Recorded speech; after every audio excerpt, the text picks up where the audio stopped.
and on about the year 597 BC, King Nebuchadnezzar of Babylon besieged the kingdom of Judah, destroyed the first temple built by Prophet Solomon. He also exiled many of the children of Israel back to Babylon, and took them in as slaves, including the household of many of the elites. Babylonian records, called the Jehoiachin's Rations tablets, written in cuneiform and dating to 592 BC, mention some of the children of Israel elites as being recipients of food ration in Babylon.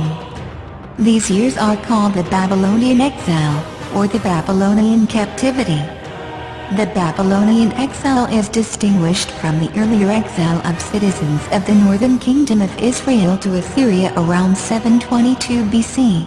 The exile in Babylon, which directly affected mainly those of the upper class of society, occurred in three ways from 597 to 581 BC, as a result of the children of Israel, rebellions against Babylonian rule. Many of the exiles' elite, finding themselves in comfortable circumstances, assimilated into Babylonian society in ways that concerned the pious among them. We read this from the Bible. Ezekiel denounced such men as a rebellious house, and parts of the book of Isaiah, written during exilic times, likewise expressed concern over the adoption of Babylonian traditions.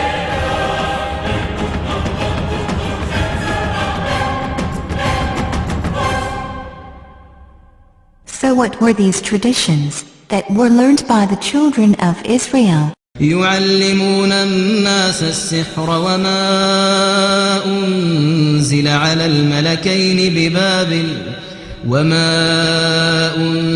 على الملكين ببابل هاروت وماروت وما يعلمان من أحد حتى يقولا إنما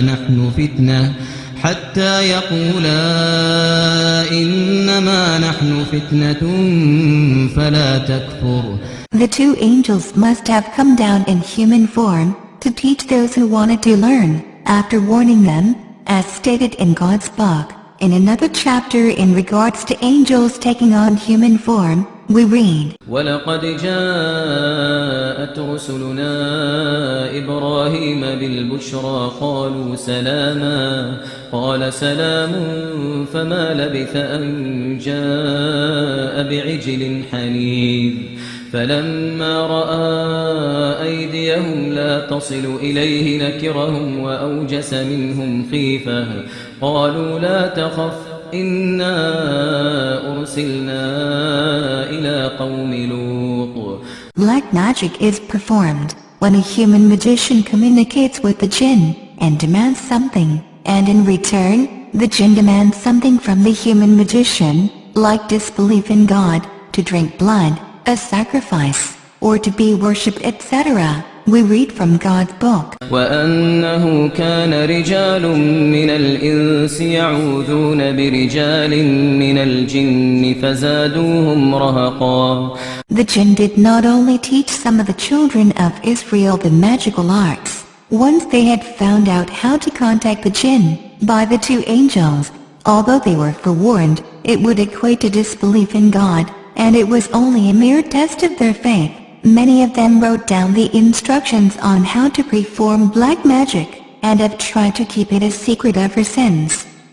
The jinn continued to teach them magic, and accused Prophet Solomon of committing disbelief, by practicing black magic. This is the reason why black magic practiced by many occultists today, is associated with Prophet Solomon, due to these accusations by the jinn, which were then adopted and transmitted by the Jews and other occultists, to this very day. So why did the jinn accuse Prophet Solomon of practicing magic?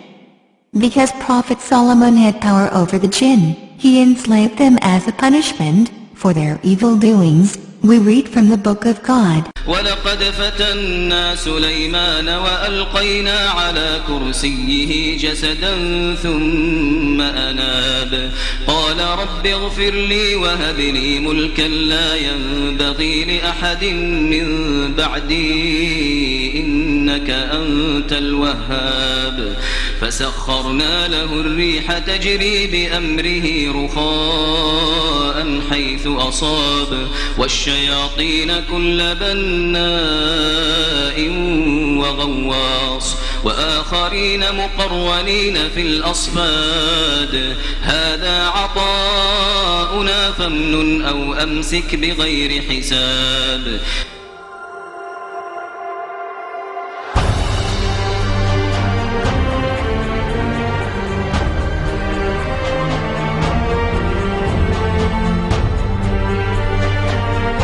These be the 72 mighty kings and princes which King Solomon commanded into a vessel of brass, together with their legions. And it is to be noted that Solomon did this because of their pride.